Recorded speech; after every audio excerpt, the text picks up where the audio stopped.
Welcome to Commercial Real Estate Pro Network's CREPN Radio. Thanks for joining us. My name is Jay Darren Gross. This is the podcast focused on commercial real estate investment and risk management strategies. Weekly, we have conversations with commercial real estate investors and professionals who provide their experience and insight to help you grow your real estate portfolio. Today, my guest is Charles Hadsell. Charles is the CEO of eProperty Care, a prop tech company based in Boston that provides smart building solutions for landlords and developers that operate over the cellular network. And in just a minute, we're going to speak with Charles about tech for property that can help boost your net operating income. But first, a quick reminder, if you like our show, CREPN Radio, there's a couple things you can do to help us out. You can like, share, and subscribe. And as always, we'd love for you to leave a comment. We'd love to hear from our listeners. Also, if you'd like to see how handsome our guests are, be sure to check out our YouTube channel. You can find us on YouTube at Commercial Real Estate Pro Network. And while you're there, please subscribe. With that, I want to welcome my guest, Charles. Welcome to CREPN Radio. Darren, thanks for having me. I'm excited to be on your show. Well, I'm excited to talk with you. But before we get going here, if you could take just a minute and share with the listeners a little bit about your background. Yeah, sure. So I graduated with an electrical engineering degree. So I kind of knew I always wanted to be like technical, like hands-on, but I quickly realized that I wasn't going to be a good engineer. So I kind of moved into kind of sales and marketing. So I spent the first 15 years of my career in the semiconductor world, working at Texas Instruments and Analog Devices. So we were literally building these chips that go into all of these IoT and electronic devices. So that excited me greatly. Through my various like corporate moves, I got into real estate. So I'd kind of move to a city, buy a residence, rent out rooms, transfer to another city, rent out that place, kind of rinse and repeat the process. So I kind of acquired over like 15 years rental properties across like multiple states. And I kind of got to a point where I'm like, okay, there's got to be a more efficient way to manage these properties, to kind of use tech to kind of track what's going on. So my parents have been in real estate for a long time. So they encouraged me to kind of get into, lean into real estate and kind of figure out how to solve some of these problems. So did a lot of investigation and kind of saw, there's not really any good solutions that meet kind of the use cases of small landlords. So let me kind of go build one that kind of covers the use cases that I need to efficiently manage, an out-of-state rental portfolio in a more tech-enabled fashion. So 3 years ago, I came to a transition point and I decided to, found eProperty Care to kind of build that solution out to help, small landlords and big landlords, remotely control their rental properties and boost NOI at the same time. Cool.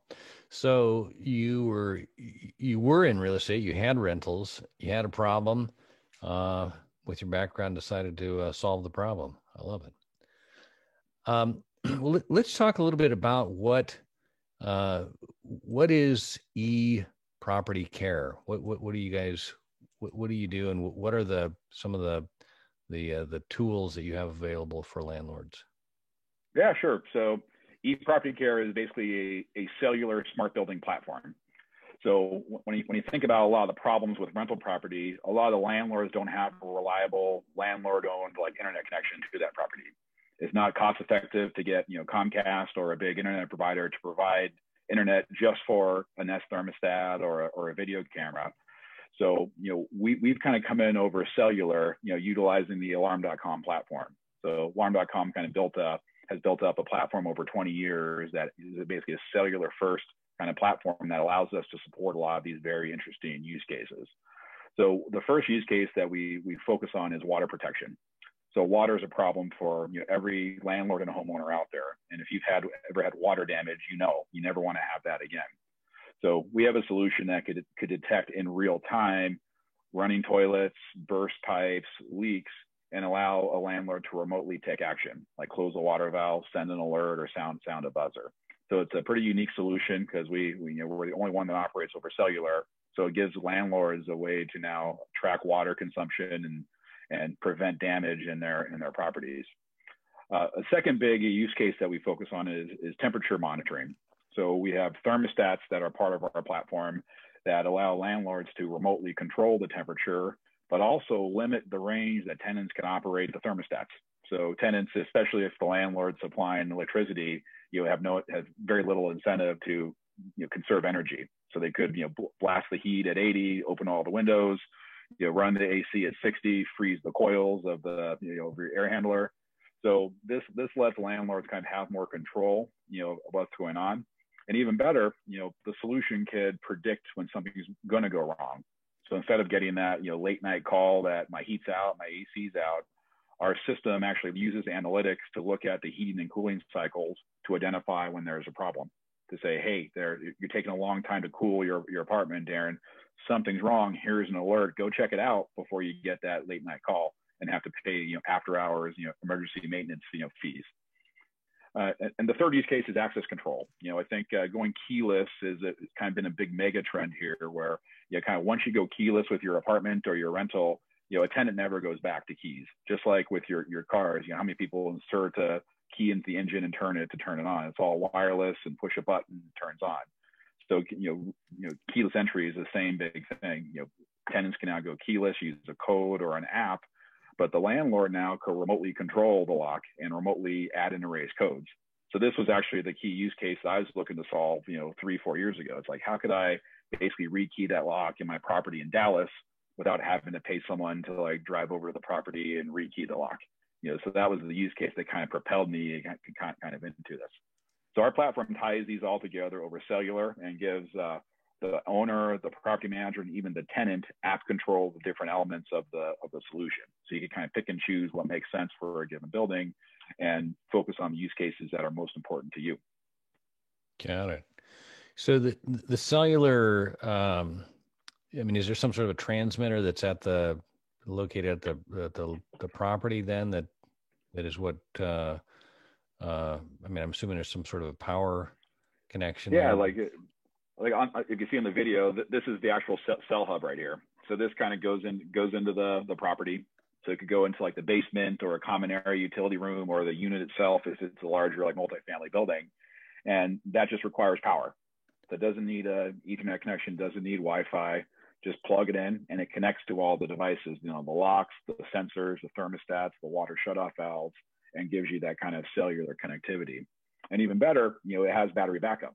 So, when you look at what happened in Texas 2 months ago, where there was those power failures and all that water damage that just devastated a lot of these multifamily buildings, I think every landlord that in the world kind of saw those pictures of the frozen icicles coming down from a ceiling fan and realized that, I don't want that to be me or to be my building. But in cases like that, this is why cellular is, I think, the best medium for connectivity for rental properties, because the cell towers stay online because they have battery backup.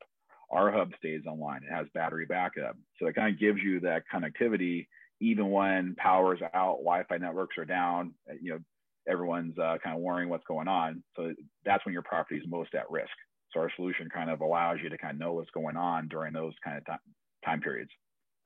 No, I love it, because that's been one of the things that I've got a property in another state, and you're exactly checking the box there on some of the challenges I've had with, if you pay for an internet connection thing for one thing, is it really cost effective, or are you just better off just to take your lumps or whatever? So you mentioned three things, kind of the water, the temperature, and then also the access.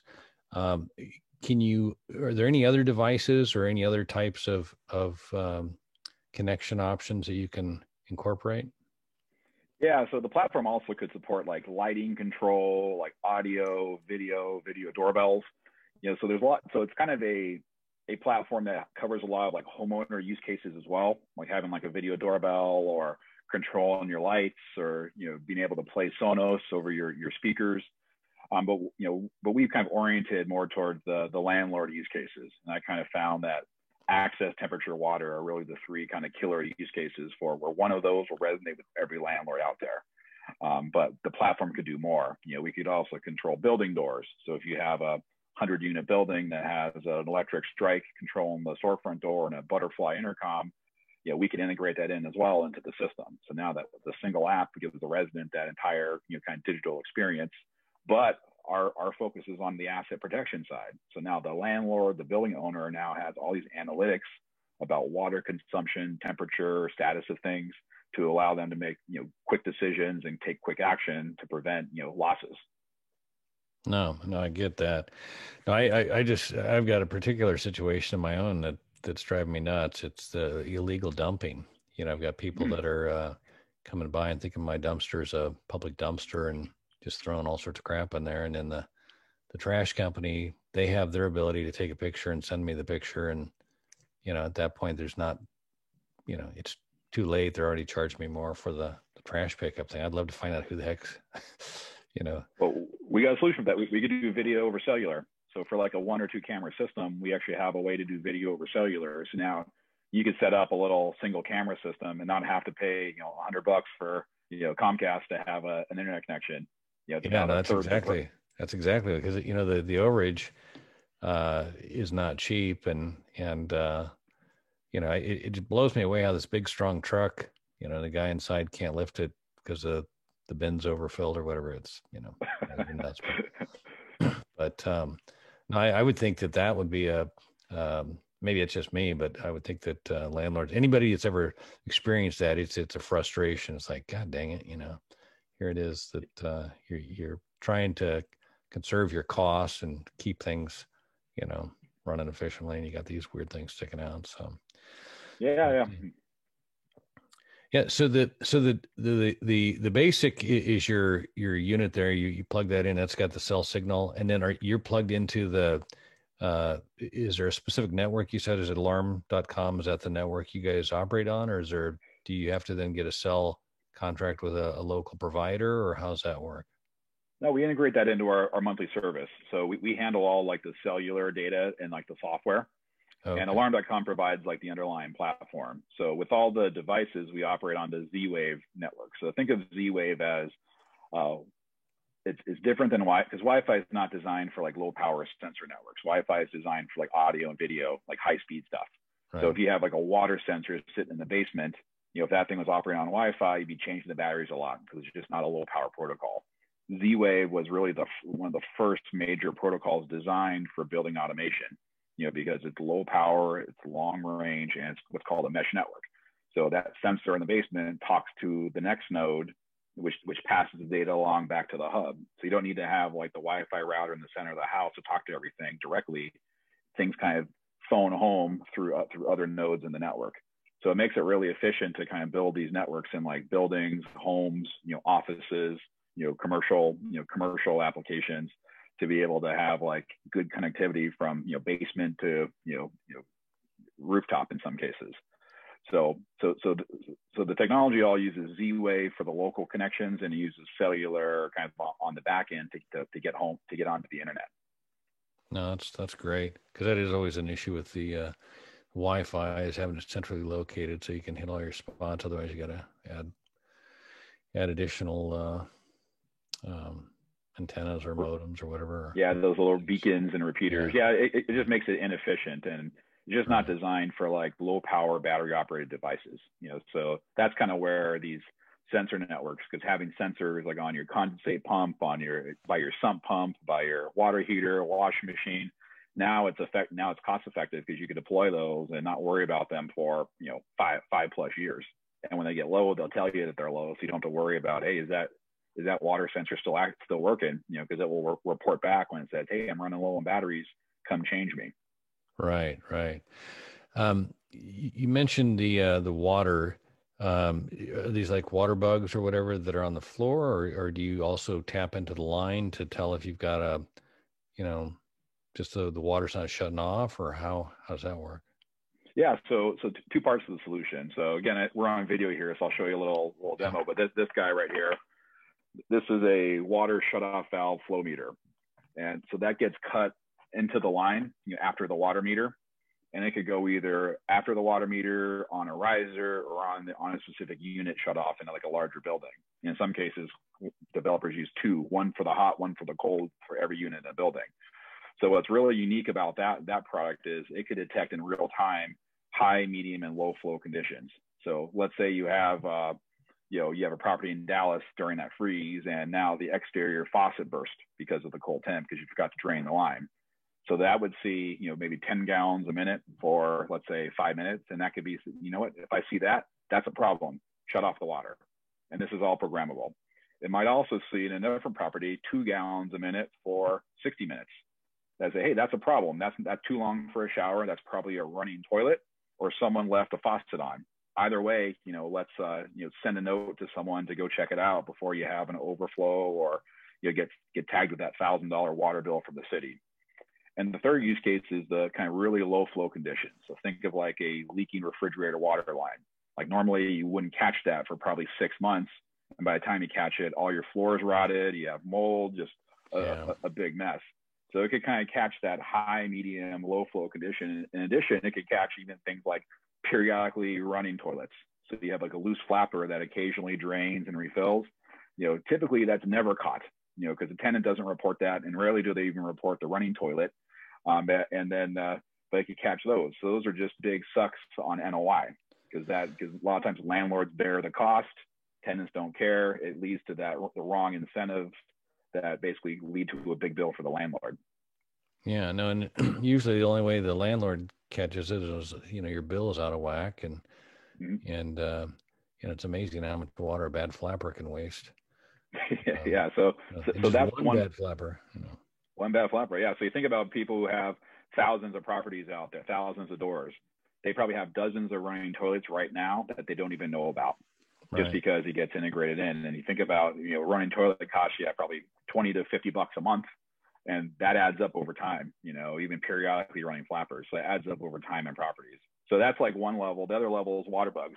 Things that will go by, like a wash machine, sump pump, water heater, just to give you that added level of protection. So it kind of lets you pick and choose what makes sense for a given building. Do you want, if you maybe have a water heater on the 3rd floor of a building, you might want to have an additional sensor there just in case, because if that thing goes, it could ruin all 3 floors. But the water valve kind of gives you that added layer of coverage and protection, and the ability to shut off. And that's what the insurance companies really like. Right. Now, let me ask you on the these types of alarms, if you will. Any kind of issue with false alarms? So when you think about the water valve, the false alarms will only trigger if you have like the wrong settings programmed in. So let's say you say you set the medium water flow timer at 30 minutes, and someone takes a long shower. That could trigger a false alarm. Or if you're in the basement and it's really humid, or there's moisture seeping up from the concrete floor, that could trigger like a false alarm. So I'd say they're not they're not perfect, but I think the technology is getting like better and better, where it's basically recognizing like a really high percentage of the correct cases, and only false positives are a minority of the time. That's at least my experience. Right. Now, and the only reason I ask, the water bugs brought to mind a claim we had years ago, and it was a situation where they would create a false alarm, and what happened was over time the client got kind of numb to that, like got a false alarm. Cried wolf. And then when the one time it really is going, full throttle water everywhere, you had a whole lot of time that it elapsed before they were able to get in and take care of it, because it was like some sort of reset thing. But even so, that was like, it's probably more of the water bug than it was the alarm system. It was the sensor or something like that was the issue there. Yeah. So. Yeah. And that's why we like the flow meter. I think the flow meter shutoff valve is really the right solution, because that covers the entire plumbing network of that, the downstream plumbing network of the pipe. And that's, digital, looking at water consumption. So that one's easy to kind of, program and adjust to make sure you're capturing the right use cases. But that's also why we like to layer the solution, have water sensors and that, so you have multiple degrees of protection. So if you ignore that water bug that goes off, you're still caught and protected with the water flow meter. Right, right. Well, and even if you're just able to mitigate the situation, you know, sooner rather than later, more water in a place is not a good thing. Outside of the vessel it's supposed to be in, that's not good. So basic concept, I get it. You got the sensor, and then you can program the whatever the different monitoring devices to your unit. And then, so what is the user, the investor have on their end? It's just on their cell phone? Is it an app that they? Yeah, it's an app, and they have a website to go to. And we also have we're one of the few dealers of Point Central, which is one of the first big prop tech kind of smart apartment providers. So that allows like the user to have like a single dashboard to kind of view all their properties. So they could have like multiple buildings and multiple units in the buildings. So it gives them the ability to look at that enterprise level or just at the local level. Like if you just had 5 rental properties scattered among, different states, you could have 5 properties all lined up in the app, or you just easily flip between all of them from the same login. And that's what I do for my rental properties. I have them all in the app. I get alerts from them, real-time alerts, and I could, affect change on them through the app. So I could be on the go and I could take action. So it makes it really easy for a landlord to kind of manage the property. No, that makes sense. So you mentioned having multiple properties. If a guy's got a 20 unit building or 10 single families or whatever, it works all on all of them. Or I guess on the 10 singles, you'd have to have a transmitter at each location. But on the one that has multiple doors, can you operate off just the one transmitter and then multiple sensors, or how's that work? There's a couple of system deployment options. It kind of depends on the level of software integration that the client wants. So a lot of the larger like apartment owners or building owners have like a PMS system from like a Yardi or an AppFolio or a RealPage. So we have a version of the software that integrates them with those. So to fully take advantage of integration, you basically need a dedicated hub per apartment to kind of handle all the full scope of the integration.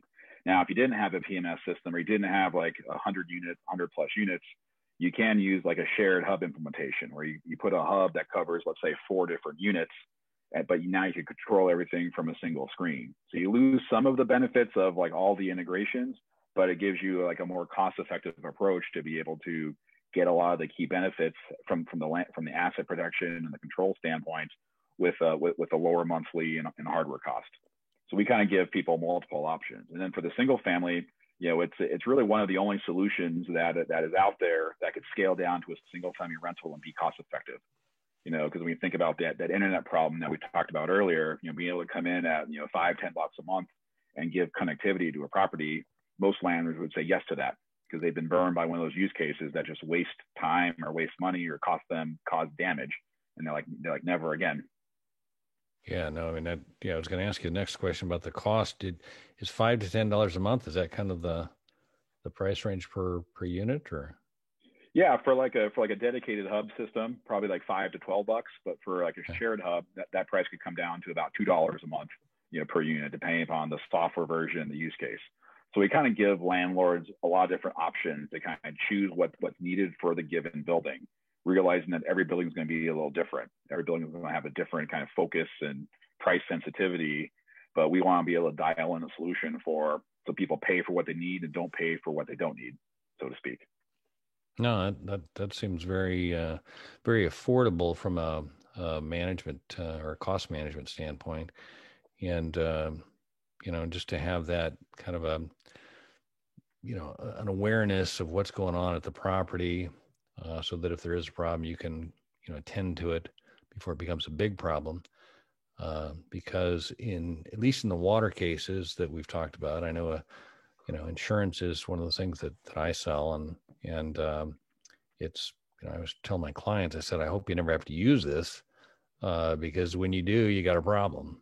And then even though the insurance works, you've got a deductible, you've got time committed, you've got now you've got a blemish on your record, so that naturally your cost goes up because now you're no longer a preferred risk because you've had a claim. And any more companies are taking more of the attitude, I don't want to say all the companies, but there are a number of companies out there basically saying, hey, look, you had a claim. We don't like customers that have claims, and you got to go. So it's to be able to just be on top of it to where you wouldn't have a claim, I think would be just, certainly beneficial to you, and certainly the insurance company. I can see how they would love to know that you've got something that's going to prevent them from having a claim as well. Yeah. We've actually worked with several insurance carriers because when you think about water is their second largest cause of loss outside of like wind and hail. And water is majority of it is preventable. Obviously floods, you can't prevent that, but leaks in plumbing and burst fittings that cause all the damage. So it's a huge problem. So we've actually worked with insurance carriers, especially up here in like New England, the New England area, that really like the kind of cellular and kind of the automated protection aspects of it. And they're actually giving clients credits, allowing clients to kind of take max credits on their policies, just by having the protection solution in place. So what we've seen is some customers are able to basically pay for the cost of the solution through insurance savings, because more insurance carriers are getting into this water bandwagon and realizing that, what, let's create some incentives here to allow people and either homeowners or like commercial lines people to deploy these protection devices to prevent these, $1 million disasters. Yeah. Now, water is a messy one, and once it gets into the drywall and your carpets and your subfloor and all that, and if you've got multiple stories, it's just a mess. So that's definitely something that nobody wants. So let me ask you, we've kind of talked about how it works in kind of some of the applications, but do you find, is there anyone that's more kind of your target audience? Is it the investor of properties that are like traditional rentals, or do you find that even like some of the like Airbnb kind of rental type situation, is that a good opportunity for them as well, or? Yeah, like so I mentioned earlier how the solution kind of scales down to like single family rentals, and that includes like short-term rentals. We have integrations with a lot of the short-term rental providers to basically automate everything. To have like a tenant, resident like moves in, for like the duration of their stay. When they move out, they hit a closing code that informs the cleaners to say, hey, come and clean. The cleaner comes in, does their thing, enters their closing code. It informs the inspector. Inspector comes in, hits it. Then it says, hey, the next resident, the property is now available. So basically streamlines that whole process. Because now imagine you're going on vacation somewhere, and now you get that a text to say, hey, your units are now available, 2 hours early, come, here's your code to check in. So it makes it really streamlined for short-term rental situations. But I'd say we've focused more on like the larger multifamily, both in kind of two ways, like on the class like B and C, properties. There's a huge retrofit opportunity there, because I think for those buildings, asking an investor to replace all their locks or replace all their thermostats, that's a hard ask when you're midway through a hold period. But the water, that's one where you can get an instant boost and building protection and save against those running toilets. So we kind of frame it in the context of NOI.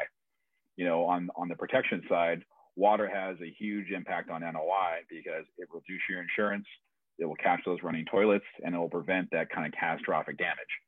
So that's one where that makes sense in every building, new or old, to kind of consider. We've oriented more towards kind of Class A housing on like the grounds up construction projects, because for these, smart apartments are really becoming a very desired amenity, and it's almost becoming an amenities arms race among these large apartment providers. You're almost at a disadvantage if you don't have smart tech in your property, because you're going to be able to charge higher rents and get higher renewals, because once tenants go smart, it's hard to go back to the old way of doing things. So we kind of see kind of the market in two ways: kind of the retrofit market, where we focus more on like asset protection and water protection, and then on the new construction side, we could obviously design in a lot of the asset protection into the plans. But now you also have this concept of a better resident experience that could drive rent growth. So we kind of look at reduced rents, increased rents, reduced costs, and that has a big impact on NOI, which makes this more of an investment, not a cost.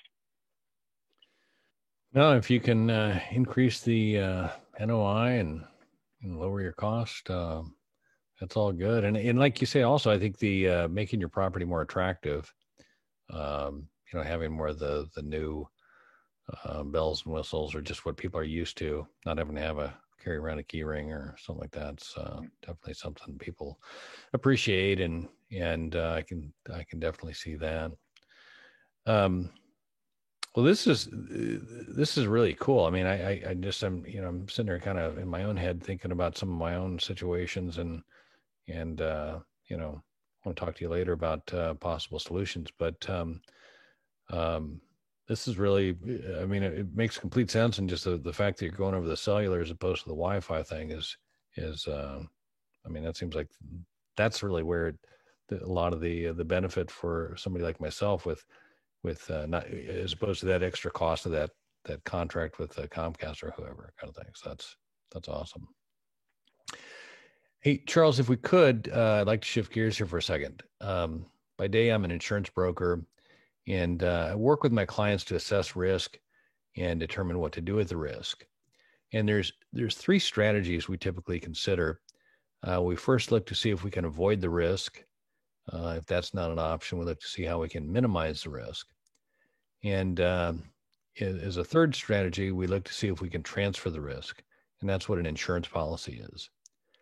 And I like to ask my guests if they can look at their own situation and allow you to frame the situation, whether it be your clients, the marketplace, technology, however you want to look at that.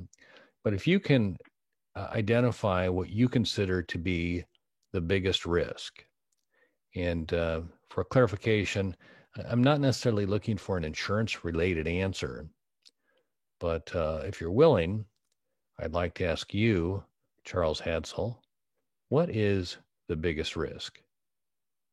Yeah, sure, Darren. I think, when I thought about this, I think the biggest risk I think about is technology risk. You even alluded to it a little earlier in our discussion, right? Of kind of the early generation water bugs having so many like false alerts that it kind of caused the owner to like be deadened to the alerts, and now you have a real issue, and now you miss it. So I think technology changes rapidly, and this kind of comes back to my time in semiconductor as well. We look at the pace of innovation on putting more electronics into smaller places and asking like these, end nodes of the network to do a lot more, rather than sending it back to some centralized server. You're having decisions made at the very edge of the network.